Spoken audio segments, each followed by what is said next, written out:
Assalamualaikum warahmatullahi wabarakatuh. Selamat pagi anak-anak semua. Mari kita belajar mata pelajaran produk kreatif dan kewirausahaan atau PKK bersama-sama dengan Ibu Sri Darwati SPD.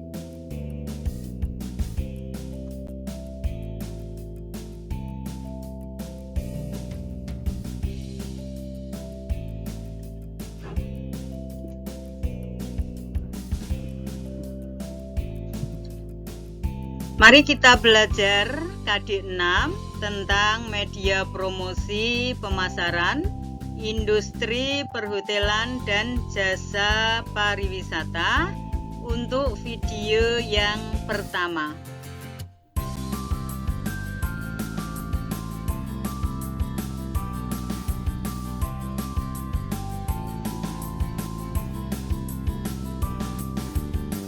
KD 6 kita akan membahas media promosi pemasaran, industri perhotelan dan jasa pariwisata, yang mana ada 2 kompetensi dasar, diantaranya 3.7 menerapkan media promosi dan 4.7 membuat media promosi untuk pemasaran.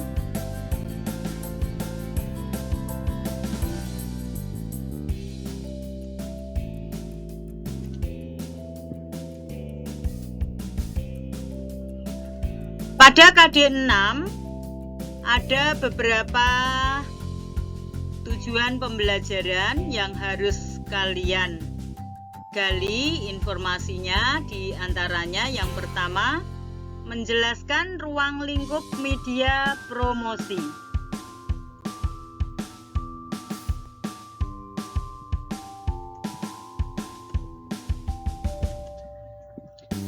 Yang kedua, menguraikan manfaat dan peranan penggunaan media promosi. Yang ketiga, memahami tujuan penggunaan media promosi. Yang keempat, mengidentifikasi jenis-jenis media promosi. Yang kelima, menguraikan optimalisasi penggunaan media promosi yang tepat. Yang keenam, memilih media promosi berdasarkan segmentasi pasar yang tepat. Sedangkan yang terakhir, 7, membuat media promosi untuk kebutuhan pemasaran usaha. Dari ketujuh tujuan pembelajaran ini nanti kita bagi dalam 2 video, yang masing-masing nanti untuk video pertama kita membahas nomor 1 sampai dengan nomor 4 pada tujuan pembelajaran. Oke, kita uraikan.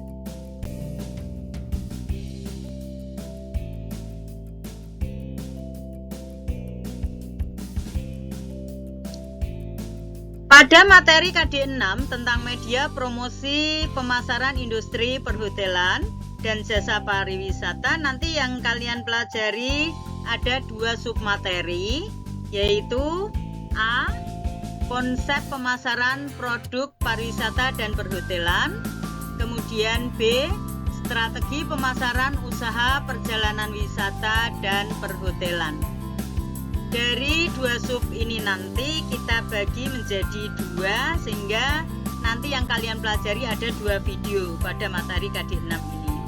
Untuk video yang pertama ini nanti kita membahas sub materi bagian A tentang konsep pemasaran produk pariwisata dan perhotelan. Sedangkan submateri B, strategi pemasaran usaha perjalanan wisata dan perhotelan, nanti kita bahas pada video yang kedua.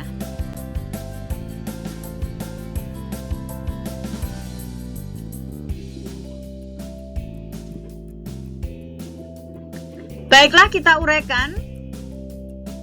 Submateri bagian A tentang konsep pemasaran produk pariwisata dan perhotelan. Perlu kalian ketahui dulu bagaimana konsep tentang pemasaran. Pemasaran sendiri nanti ada hubungannya dengan promosi. Nah, apa pengertian dari promosi itu? Ini akan kita uraikan, kita jelaskan bagaimana pengertiannya.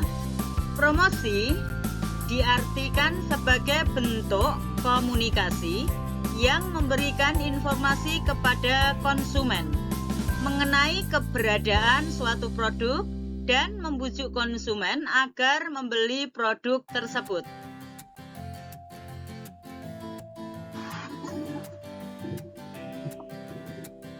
Pengertian yang lain bahwa promosi dapat diartikan sebagai sejenis komunikasi yang memberikan penjelasan, meyakinkan calon konsumen tentang barang dan jasa, atau sebuah proses membagi ide, informasi, atau perasaan audiens.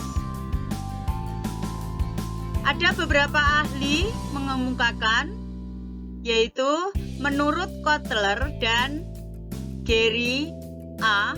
dalam Alexander Sindoro, dia menyatakan bahwa bauran promosi adalah ramuan khusus dari iklan pribadi, promosi penjualan, dan hubungan masyarakat yang digunakan perusahaan untuk mencapai tujuan iklan dan pemasarannya.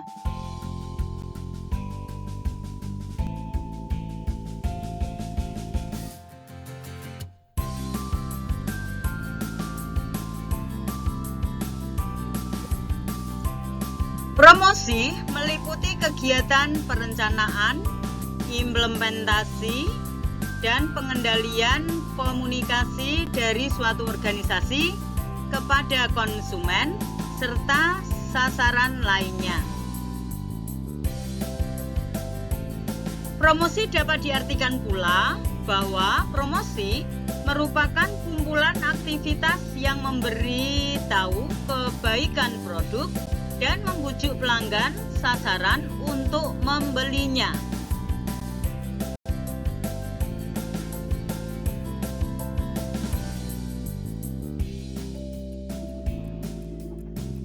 Nah, berdasarkan beberapa pendapat tadi dari slide sebelumnya, dapat ditarik kesimpulan bahwa promosi adalah usaha-usaha yang dilakukan oleh perusahaan untuk mempengaruhi konsumen agar membeli produk yang dihasilkan ataupun untuk menyampaikan berita tentang produk tersebut dengan jalan mengadakan komunikasi dengan para pendengar yang sifatnya membujuk.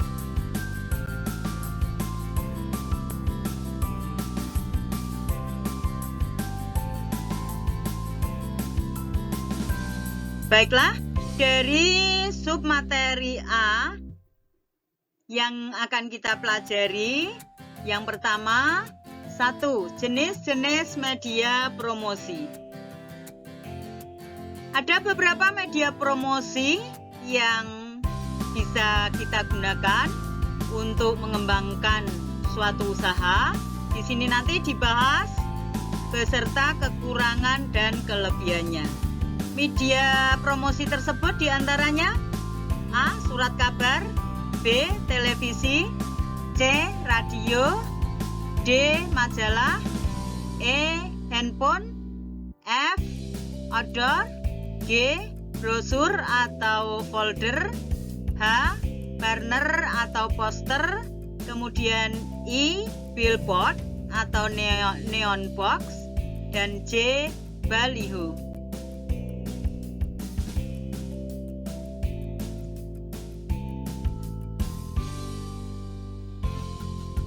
Dari beberapa media promosi tadi yang sudah disebutkan, mari kita uraikan, kita jelaskan masing-masing media promosi tadi.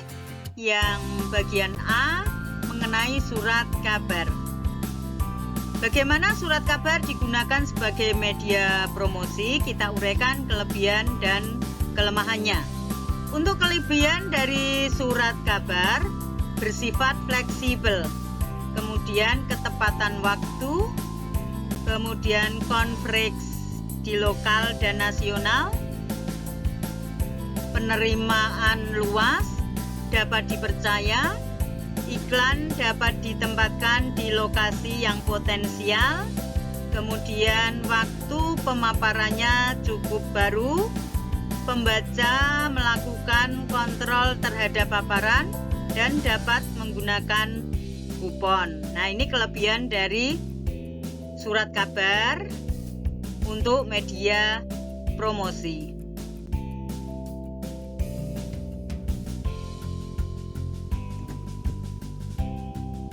Kelemahannya untuk surat kabar sebagai media promosi diantaranya umur informasi relatif pendek, kualitas cetakan dan gambar jelek, audiens terbatas yang meneruskan informasi, kemampuan menarik perhatian rendah, pembaca yang terpapar terseleksi.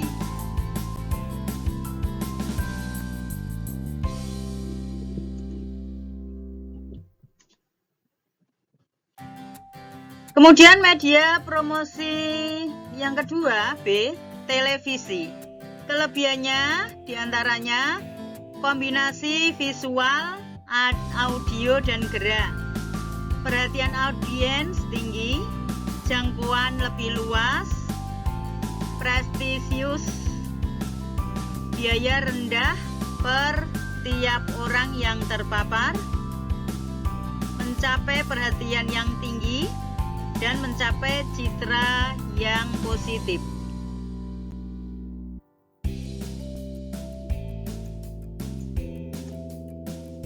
Kemudian kelemahannya untuk media televisi, biaya tinggi, kemudian segmentasi kompleks, pemaparan cepat, kurang dapat menyeleksi audiens, frekuensi pemasaran harus sering dan berulang, biaya absolut tinggi, dan biaya produksi tinggi.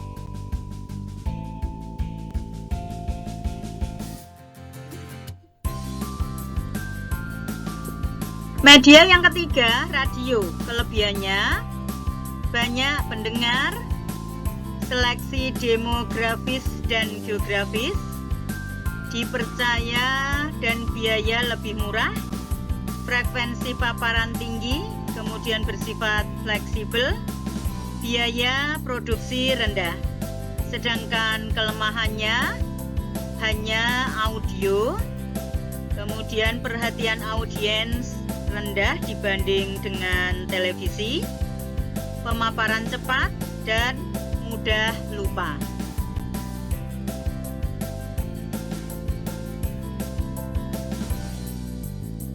Kemudian media promosi yang keempat, majalah. Kelebihannya, seleksi segmen lebih akurat, kemudian dipercaya, kualitas gambar dan cetakan baik, informasi berumur panjang, penerusan informasi cukup baik, isi dan informasi tinggi. Kelemahannya, audien harus membeli dengan harga tinggi dibanding dengan surat kabar. Tenggang pemuatan yang lama, tidak ada jaminan mendapat posisi pemuatan yang baik, kemudian hanya visual, dan fleksibilitasnya terbatas.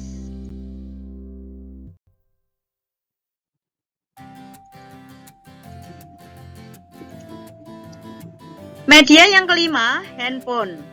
Kelebihannya peer-to-peer, kemudian personal segment, targeted, akurat, two-way communication, interaktif, pengukurannya mudah, visual dinamis, biaya produksi rendah, iklan dapat disimpan dan tidak mudah hilang, dapat diakses kapan dan di mana saja, dan biaya murah.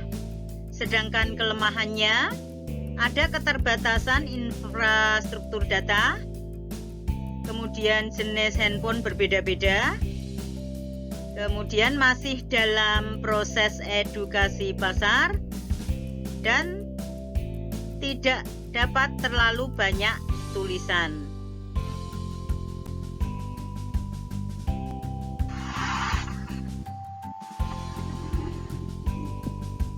Yang keenam, outdoor. Memiliki kelebihan fleksibel, kemudian mudah diubah, relatif eksklusif, pengulangan pemaparan tinggi. Sedangkan kelemahannya, seleksi audiens rendah, kemudian kreativitas rendah, dan tergantung regulasi daerah.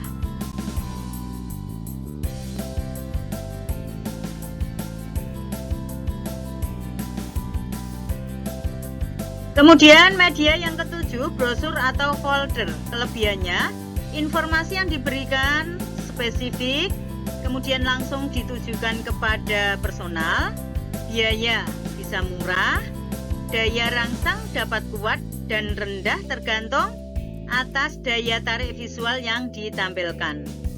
Sedangkan kelemahannya cenderung diabaikan jika isinya tidak menarik atau tidak berhubungan dengan kebutuhan. Ruang pesan ditentukan atau dibatasi oleh kemampuan biaya.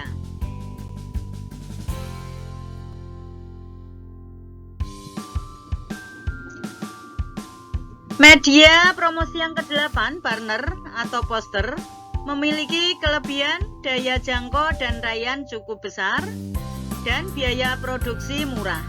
Sedangkan kelemahannya, daya rangsang rendah, informasi yang ditampilkan terbatas, biaya pajak dan perizinan tinggi, kemudian keamanan kurang terjamin. Jika posisinya tidak strategis, segmentasi yang dituju tidak tercapai.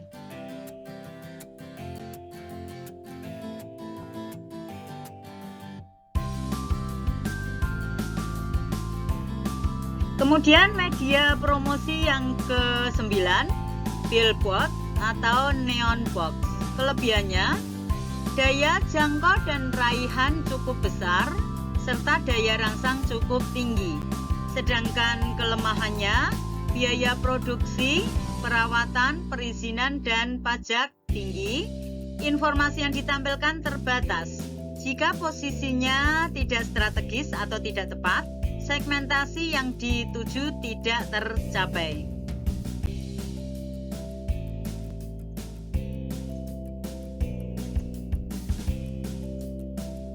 Nah, selain dari media promosi yang disebutkan dari slide sebelumnya, ada beberapa media promosi yang sering kalian ketahui, baik itu secara langsung maupun tidak langsung. Di antaranya A. Poster. Poster biasanya dibuat dengan warna-warna kontras dan kuat dan ditempel pada dinding atau bidang datar dan dibuat menarik perhatian.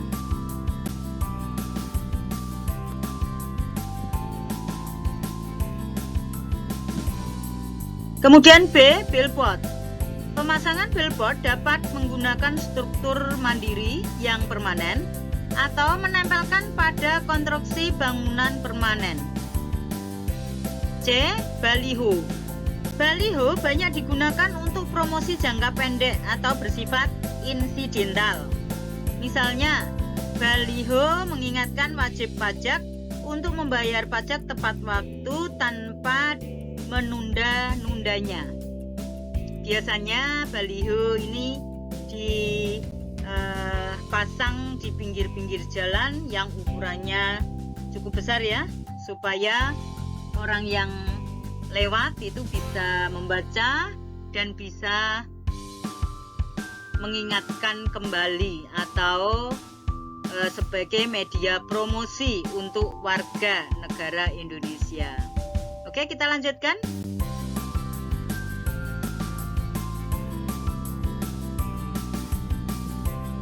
D. Banner. Banner ditempel di dinding atau dipasang pada dudukan yang ringan sehingga mudah dipindahkan. Kemudian E. Kaos. Kaos promosi adalah medium standar yang pasti dilakukan oleh perusahaan dalam melakukan promosi. Bentuk yang paling sederhana dari kaos promosi yaitu pemuatan logo atau tagline perusahaan di bagian depan atau belakang kaos promo.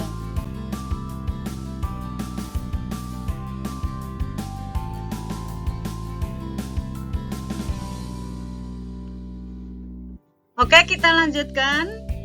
Yang kedua, tujuan promosi. Bagaimana promosi digunakan sebagai tujuan untuk apa? Menurut Terence A. Syme, fungsi dari kegiatan promosi dapat dijelaskan sebagai berikut. A. Informing, untuk memberikan informasi. Promosi merupakan sarana untuk mengenalkan produk kepada para konsumen.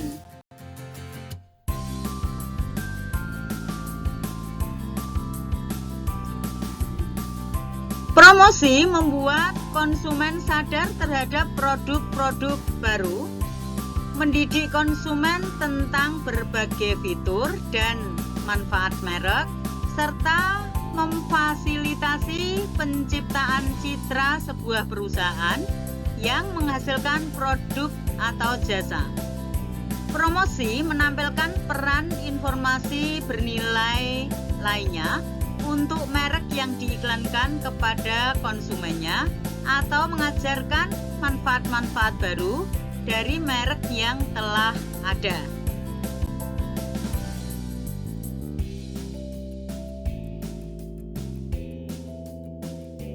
B. Persuading, atau bersifat membujuk. Media promosi atau iklan yang baik akan mampu mempersuasi pelanggan untuk mencoba produk dan jasa yang ditawarkan. Persuasi berbentuk mempengaruhi permintaan primer, yakni menciptakan permintaan bagi keseluruhan kategori produk. Lebih sering promosi berupaya untuk membangun permintaan sekunder dan permintaan bagi merek perusahaan yang spesifik.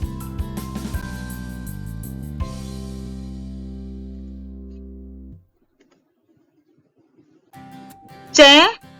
Reminding, atau mengingatkan. Iklan menjaga agar merek perusahaan tetap segar dalam ingatan para konsumen. Saat kebutuhan muncul yang berhubungan dengan produk dan jasa yang diiklankan, dampak promosi di masa lalu memungkinkan merek pengiklan hadir di benak konsumen.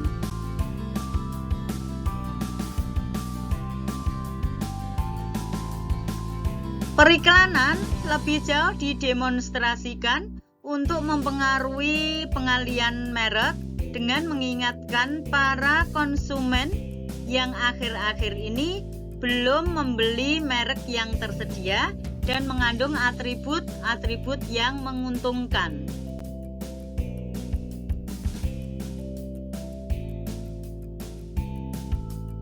D.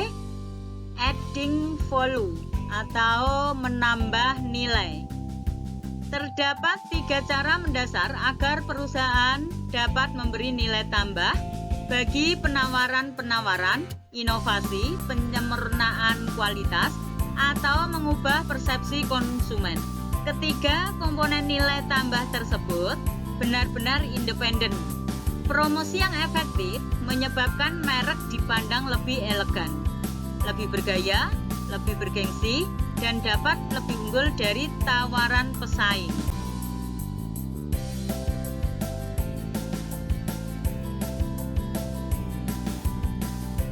E. Assisting, atau dengan kata lain mendampingi upaya-upaya lain dari perusahaan. Periklanan merupakan salah satu alat promosi. Promosi membantu perwakilan penjualan, sedangkan iklan mengawasi proses penjualan produk-produk perusahaan dan memberikan pendahuluan yang bernilai bagi wiraniaga sebelum melakukan kontak personal dengan para pelanggan yang prospektif.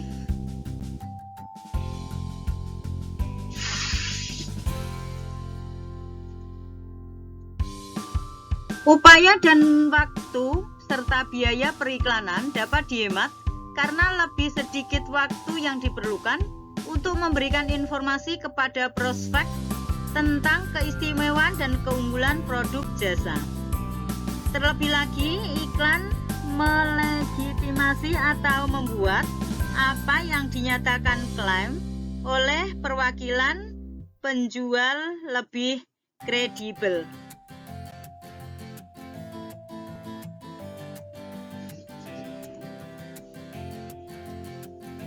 Secara umum, tujuan dari diadakannya kegiatan promosi yaitu untuk menyebarkan informasi produk kepada target pasar potensial, untuk mendapatkan kenaikan penjualan dan profit, untuk mendapatkan pelanggan baru dan menjaga kesetiaan pelanggan, untuk menjaga kestabilan penjualan ketika terjadi lesu pasar, membedakan serta mengunggulkan produk dibanding produk pesaing, dan membentuk citra produk di mata konsumen sesuai dengan keinginan.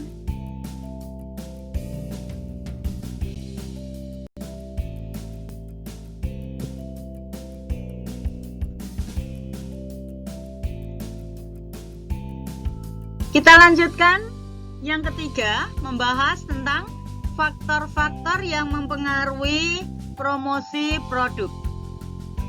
Menurut Basu Swasta dalam Marius P. Angipura, bauran promosi sebagai kombinasi strategi yang paling baik dari variabel-variabel periklanan, personal selling, dan alat promosi lainnya yang kesemuanya direncanakan untuk mencapai tujuan program penjualan.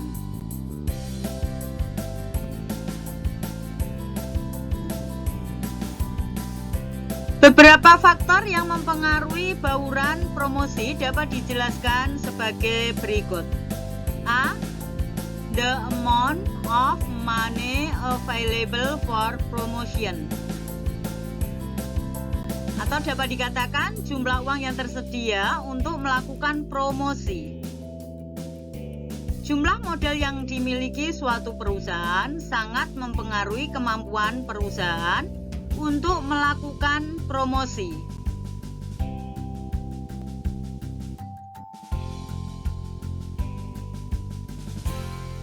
B. The nature of the market atau kondisi pasar. Keadaan geografi daerah pemasaran dapat menjamin kelancaran kedatangan pelanggan atau konsumen. C. The nature of product atau kondisi produk. Produk tersebut diproduksi untuk siapa? Apakah konsumen terakhir ataukah sebagai pasokan bagi industri lain? D. The stage of the product's life cycle atau dapat diartikan tingkat siklus kehidupan produk. Pada tingkat mana siklus kehidupan produk sudah dicapai akan mempengaruhi promosi yang digunakan.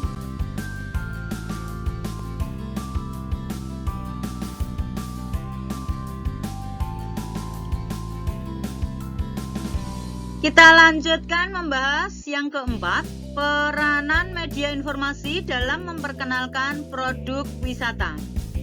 Ada beberapa hal yang perlu diperhatikan. A. Memperbarui iklan. Periklanan merupakan penyampaian pesan yang dibayar yang menggambarkan usaha perusahaan dalam beraneka bentuk seperti poster, koran, radio, dan majalah. Iklan harus menyampaikan pesan yang akan mempengaruhi sikap dan perilaku konsumen yang menguntungkan bagi para penjual.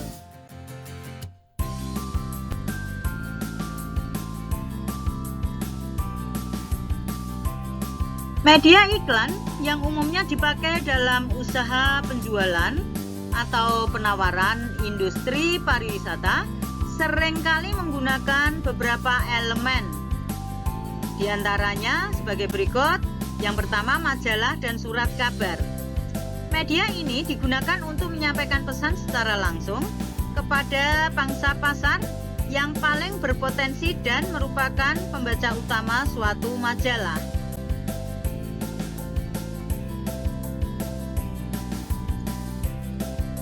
Yang kedua, radio dan televisi. Para manajer perusahaan menganggap penggunaan media televisi terlalu mahal. Oleh sebab itu, pengusaha menggunakan media radio walaupun tingkat efektivitasnya lebih rendah dari media televisi. Hal tersebut merupakan alternatif lain sebagai pengganti televisi.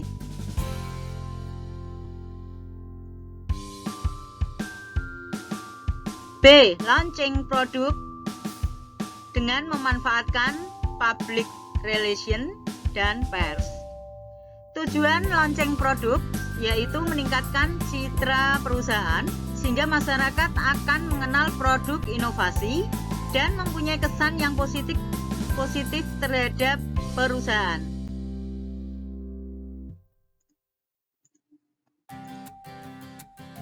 Pada launching produk biasanya dipilih lokasi yang nyaman dan eksklusif karena dengan undangan terbatas pada para agen dengan berbagai daya tarik seperti hadiah, door prize, dan diskon khusus selama kegiatan launching dapat menarik masyarakat luas.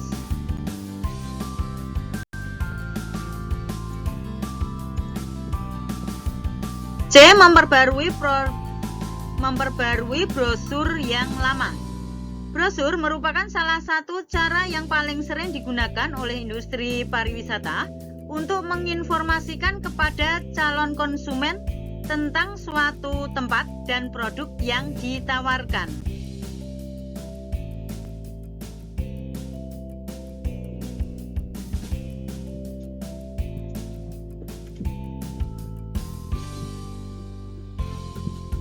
Brosur dan bahan-bahan cetakan untuk keperluan penjualan atau penawaran lainnya dalam kegiatan pemasaran mempunyai peran yang cukup besar karena hal-hal berikut.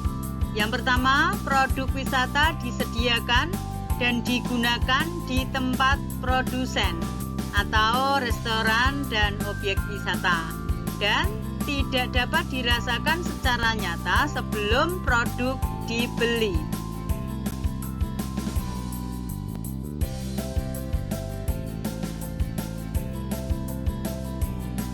Yang kedua, pemakaian produk kadang-kadang memakan waktu yang cukup lama dari saat produk dibeli. Yang ketiga, pada saat akan membeli produk wisata yang umumnya cukup mahal, kebanyakan konsumen akan memerlukan informasi dari setiap produk yang ditawarkan.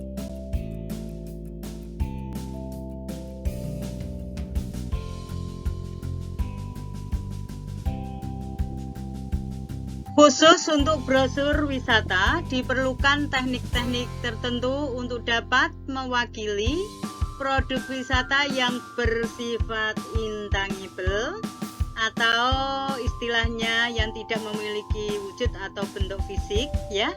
Di antaranya yang pertama, outline. Outline dari brosur sebaiknya ditata sedemikian rupa sehingga nampak rapi dan menarik, tidak menimbulkan kesan berantakan dan melelahkan mata.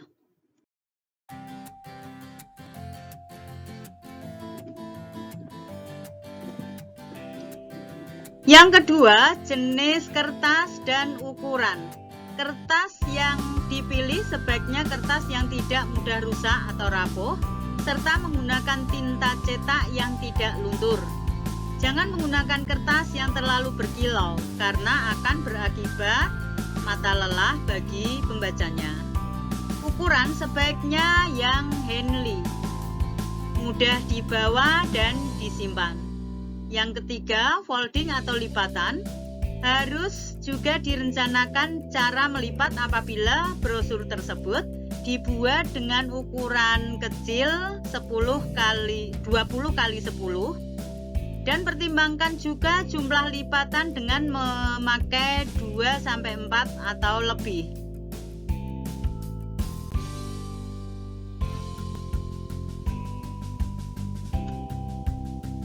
Empat, tata letak gambar. Disesuaikan dengan perbandingan ukuran beberapa gambar dan kepadatan informasi dalam bentuk narasi. Harus diingat bahwa gambar merupakan media penyampaian pesan yang memperkuat informasi wisata dalam bentuk narasi yang mampu membangun image dan memotivasi kedatangan wisatawan. Yang kelima, informasi atau narasi. Narasi dari informasi sebaiknya jelas, padat, mudah dimengerti, dan menggunakan bahasa sesuai dengan target pasar.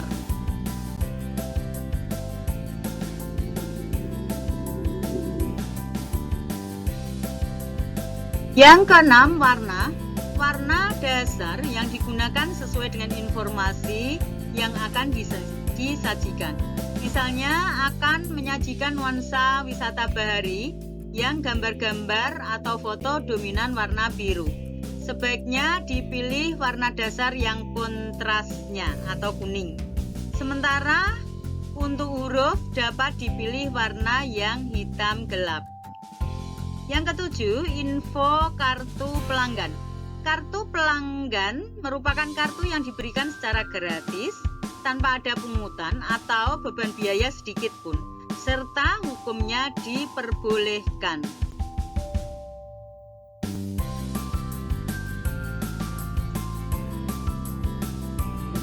Kartu yang diberikan dengan keharusan mengeluarkan biaya dalam jumlah tertentu kepada produsen atau yang mengeluarkan kartu setelah kartu itu dibayar. Selanjutnya, pemegang kartu berhak atas beragam servis atau keistimewaan pelayanan disebabkan memiliki kartu tersebut.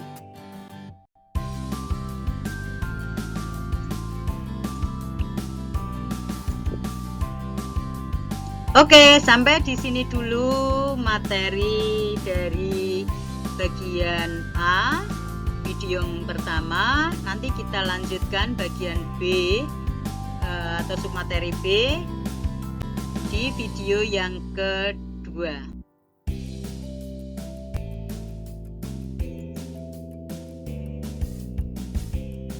Oke, terima kasih. Semoga bermanfaat bagi kalian semua.